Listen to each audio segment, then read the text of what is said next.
Good afternoon and welcome to the Washington Report with Tea Party Patriots Action. I'm Bill Pasco, Tea Party Patriots man in Washington. Let's get to it. The House and Senate are in recess this week. The Senate will return next Monday, May 11th, while the House will return next Tuesday, May 12th. Last week in the House came back on Monday and voted to pass two bills under suspension of the rules. On Tuesday, the House negotiated with itself. Scheduled votes were put off until Wednesday. On Wednesday, the negotiations continued. After keeping the first big vote open for more than 2 hours while the leadership continued negotiations, Speaker Johnson got his first victory of the week by passing a rule governing floor consideration of several big pieces of legislation: the Farm Bill, the FISA reauthorization, and the budget resolution. By a vote of 216 to 210, the rule passed. Then the House took up and passed S. 1318, which had been amended to serve as the vehicle for the FISA reauthorization. The bill passed by a vote of 235 to 191, with 22 Republicans crossing party lines to vote against the bill and 42 Democrats crossing party lines to vote for the bill.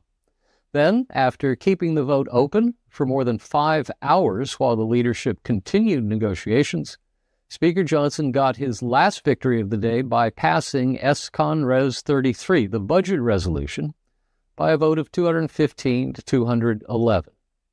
On Thursday, the House took up and considered H.R. 7567, the Farm, Food, and National Security Act. That's the Farm Bill. After considering 9 amendments and agreeing to 5 of them, the House passed the amended bill by a vote of 224 to 200.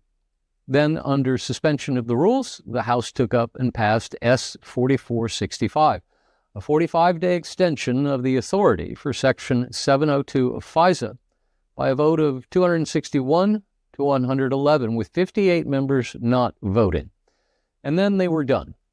Last week in the Senate came back on Monday and voted to end debate on the nomination of Robert Cicada to serve as director of the Bureau of Alcohol, Tobacco, Firearms, and Explosives. On Tuesday, the Senate agreed to a motion to proceed to executive session so the Senate could consider a number of nominations en bloc. Then the Senate considered S.J. Res. 124, a joint resolution to direct the removal of United States armed forces from hostilities within or against the Republic of Cuba that have not been authorized by Congress. Republican Senator Rick Scott of Florida made a point of order regarding the privileged status of the resolution, saying that U.S. armed forces were not engaged in any hostilities within or against the Republic of Cuba, and a vote was taken. And by a vote of 51 to 47, the Senate agreed that the point was well taken, and that resolution was disposed of.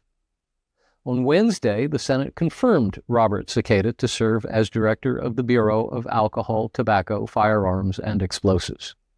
Then the Senate rejected 2 Congressional Review Act resolutions of disapproval. On Thursday, the Senate agreed to end debate on the en bloc nominations. Then the Senate rejected a motion to discharge from the Committee on Foreign Relations S.J. Res. 184, a joint resolution to direct the removal of United States armed forces from hostilities within or against the Islamic Republic of Iran that have not been authorized by Congress. The vote for the motion to discharge was 47 to 50, with Maine Republican Senator Susan Collins joining her Republican colleague from Kentucky, Rand Paul, in crossing over to vote with the Democrats against President Trump, while Pennsylvania Democrat John Fetterman switched sides to vote with the Republicans. And then they were done. Now, a former Fauci aide was indicted last week on Tuesday. The Department of Justice indicted a former aide to Dr. Anthony Fauci for conspiracy against the United States, destruction, alteration, or falsification of records in federal investigations, concealment, removal, or mutilation of records, and aiding and abetting. David Morans worked under Dr. Fauci while Fauci served as director of the National Institute of Allergy and Infectious Diseases. According to the indictment, Morans and two unnamed co-conspirators, quote, concealed, removed, destroyed, and caused the concealment and removal of federal records to evade FOIA, that is Freedom of Information Act, and FRA, that is the Federal Records Act, unquote.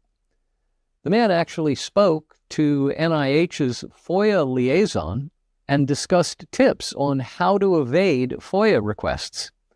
Said Acting Attorney General Todd Blanche in a statement, quote, as alleged in the indictment, Dr. Morans and his co-conspirators deliberately concealed information and falsified records in an effort to suppress alternative theories regarding the origins of COVID-19. He continued, government officials have a solemn duty to provide honest, well-grounded facts and advice in service of the public interest, not to advance their own personal or ideological agendas, end quote. Stay tuned. A former FBI director was indicted.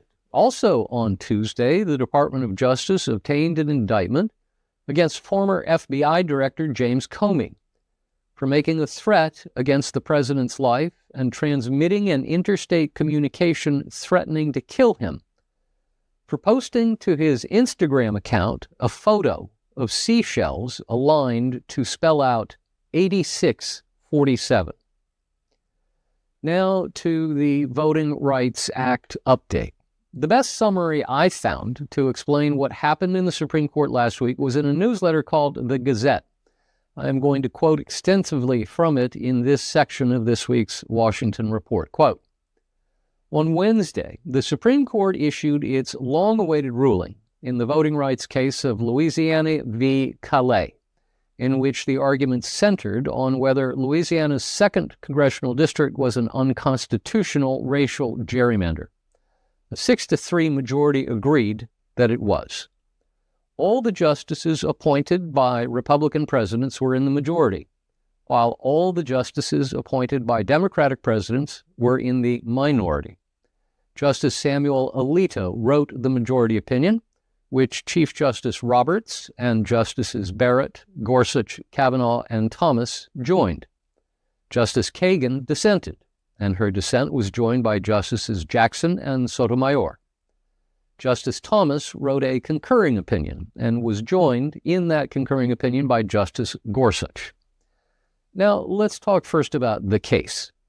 The 1965 Voting Rights Act was updated by Congress in 1982 to address a 1980 Supreme Court ruling that said the law required proof of intentional racial discrimination in the drawing of maps before its remedies could be applied. Congress determined that interpretation would make VRA cases exceedingly difficult to pursue because officials rarely acknowledge publicly such racial motivations. Consequently, Congress modified the law, creating an effects test, allowing remedies in cases where maps had the effect of diluting minority strength.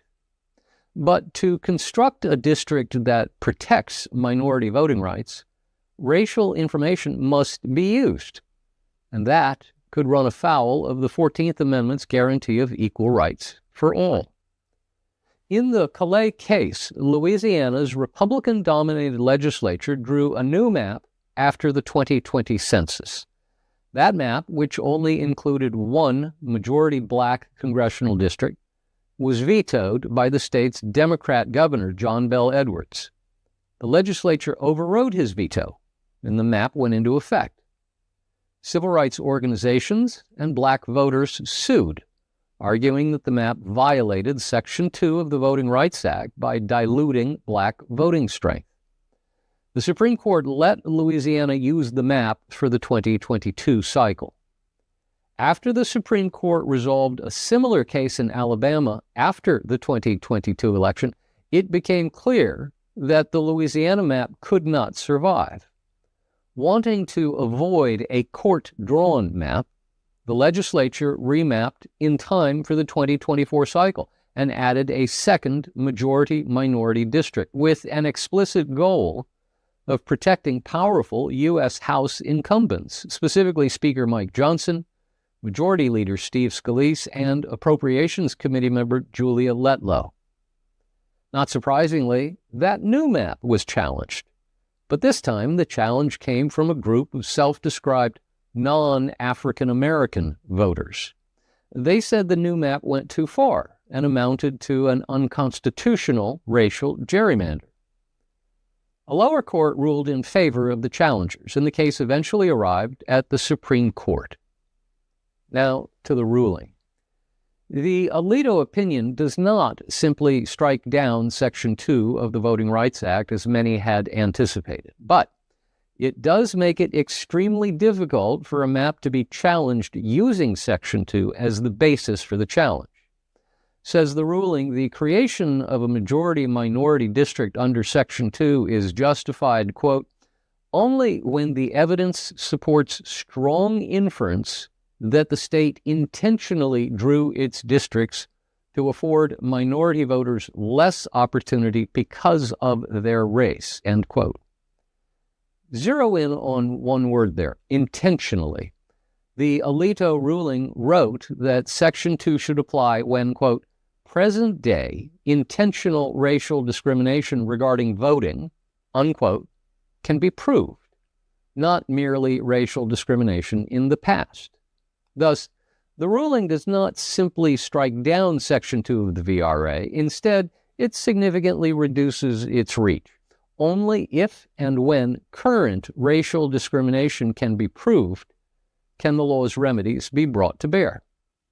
That's at least partly because Alito recognizes that since a landmark 2019 Supreme Court decision made clear that the court would allow partisan gerrymandering, there now exists the likelihood that challenges brought to maps on partisan grounds will be, quote, dressed up as challenges brought on racial grounds. Quote, failing to account for political considerations in redistricting can allow plaintiffs to undo a state's legitimate non-racial decisions under the banner of Section 2, end quote, he wrote.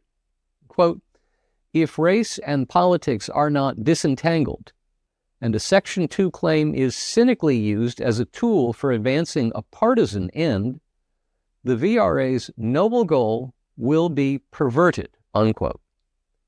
That's still too far, wrote Justice Kagan in her dissent, which says the majority, quote, makes a nullity of the 1982 change to the law. She went further, saying that what the majority billed as mere updates to the law actually, quote, eviscerate the law, unquote, amounting to what she called the, quote, demolition of the Voting Rights Act, unquote, and which, quote, renders Section 2 all but a dead letter, unquote. Justice Thomas saw things differently. In a separate concurring opinion, he wrote that the court should go further. Quote, as I explained more than 30 years ago, I would go further and hold that Section 2 of the Voting Rights Act does not regulate districting at all, end quote. And that's the end of our quote from the Gazette. Now let's talk about the fallout. Following the ruling, Louisiana Governor Jeff Landry suspended the state's congressional primaries, which had been scheduled to begin Saturday. He rescheduled them until July 15 or until such time as determined by the legislature to give the state's lawmakers time to draw a new map for the state's 6 congressional districts. Now, will Louisiana Republicans zero out both of the state's 2 majority-minority districts or just the one that was labeled unconstitutional? The betting here is both will be gone, and national Republicans will net a +2 seat pickup from Louisiana. What about other GOP-dominated states where majority-minority districts were drawn to accommodate the Voting Rights Act? They might consider remapping even at this late date, too. Texas, North Carolina, and Mississippi have already held their primaries. Besides, Texas and North Carolina have already remapped themselves this cycle. Would they be likely to adjust their maps a second time in the same cycle? Very doubtful. But Mississippi Governor Tate Reeves had already announced that if the Supreme Court were to significantly change the interpretation of Section 2 of the Voting Rights Act, he would call a special session of the legislature to consider redistricting the state's judicial district lines. I wouldn't be surprised if he decided to add a call to redistrict the state's congressional district lines too, but for the next cycle of elections in 2028, not this one, since they've already held their primary elections. Alabama is under a court order not to redraw its map until 2030, and Governor Kay Ivey reminded everyone of that in her first statement on Thursday. But on Friday, she seemed to reverse herself, calling for a special session of the legislature to redraw the state's congressional map in the event that court order were overturned. And then she had Alabama ask the court to overturn that ruling. There are currently 2 districts represented by Democrats in Alabama, and one would likely be redrawn. Georgia's primary is set for May 19, and early voting has already begun. Governor Brian Kemp has already declared there will be no remap before the 2026 midterms. South Carolina's primary election is set for June 9. 4 of the 5 Republican candidates for governor have already called for the legislature to remap the state's boundaries to eliminate longtime Democrat incumbent Jim Clyburn. But leaders of the state legislature have dismissed that option. Tennessee doesn't hold its primary until August 6. The Memphis area district, held by Democrat Representative Steve Cohen, could be redrawn. Governor Bill Lee on Friday called a special session. Net, +2 from Louisiana, possibly +1 from Alabama, +1 from Tennessee is a good bet, so +3 or +4 for the GOP in the 2026 cycle. We wouldn't bet on anything from Georgia, Mississippi, or South Carolina this cycle, or anything more from Texas or North Carolina. And over the longer term, look for Georgia, Mississippi, North Carolina, South Carolina, and Texas to remap before the 2028 cycle. And look for Democrats to try to remap California, Colorado, Illinois, Maryland, and New York before then, too, although they will have to overcome laws and, in some cases, constitutional amendments, state constitutional amendments, creating independent redistricting commissions in several of those states. Now for the latest on FISA reauthorization. Speaker Johnson still has not found the magic key to unlock the door of reauthorizing Section 702 of the Foreign Intelligence Surveillance Act of 1978. House conservatives still will not give him their assent for a clean reauthorization of the measure. They insist they want a requirement for a warrant before intelligence authorities can query their databases for information on a U.S. person swept up in another surveillance. And no matter how many times the Speaker says negotiations are going fine, they still refuse to give him their votes. 2 weeks ago, they had to vote down his compromise offer just to convince him they really meant it. And last week, they did it again. On the Senate side, Majority Leader Thune grew restless. So 2 weeks ago, he moved a 3-year extension through the queue to get it ready to go in case the House failed. Last week, when he saw what was happening in the House, or rather what was not happening, he began talking to interested members about the possibility of a 60-day clean extension just to give negotiators more time. That eventually became a 45-day extension. In the House, negotiations finally succeeded. House conservatives agreed to accept a ban on a central bank digital currency, also known as a CBDC, as a sidecar on the FISA reauthorization measure. That is, keeping the Federal Reserve from issuing a central bank digital currency became the price for their votes on FISA reauthorization. With that sidecar attached, the bill passed by a vote of 235 to 191. Still, 22 House Republicans went south on the bill.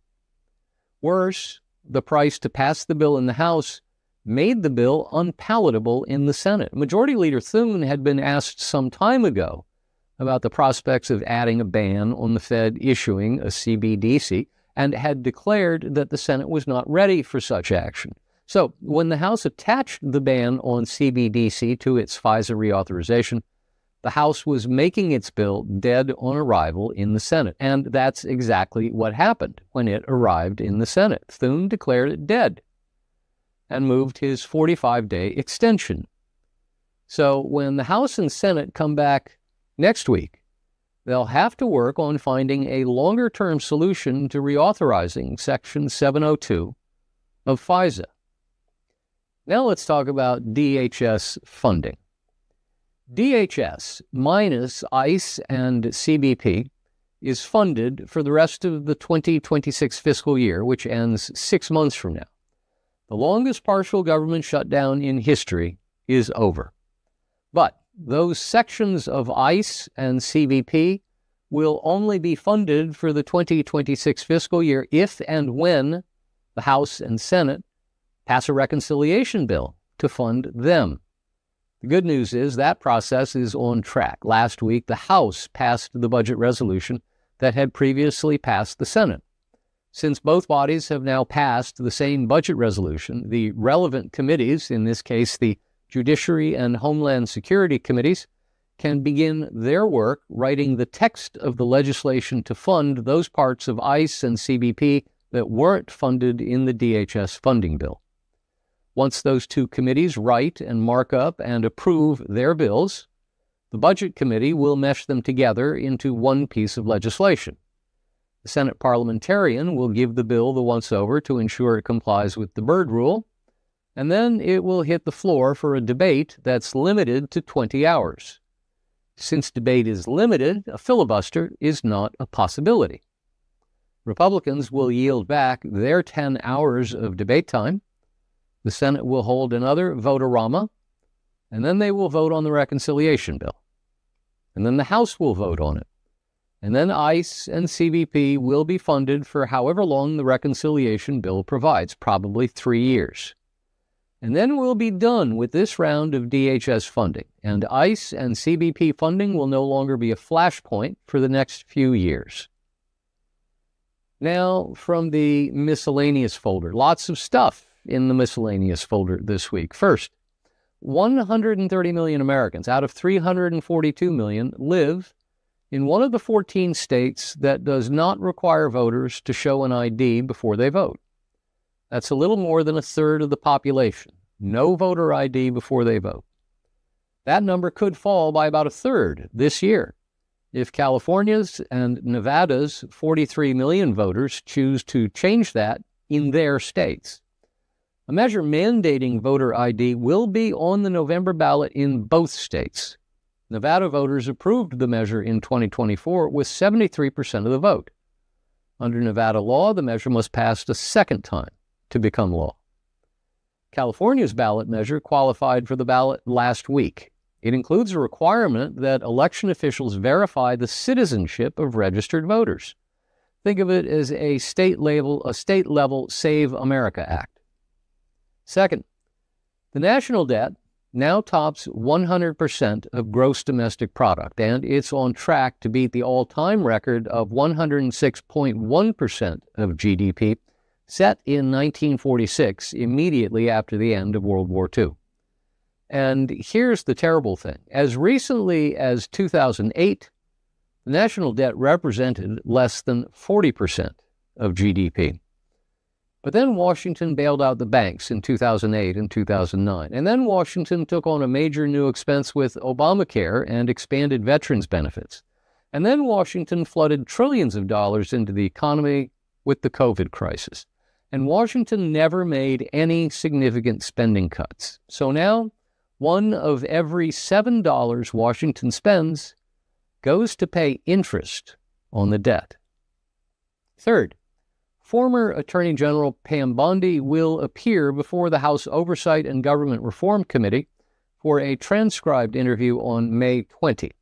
Committee Democrats had been planning to pursue contempt of Congress charges against Bondi for her failure to respond to an earlier subpoena, and were surprised when they were informed by the media of Bondi's agreement to appear on May 20.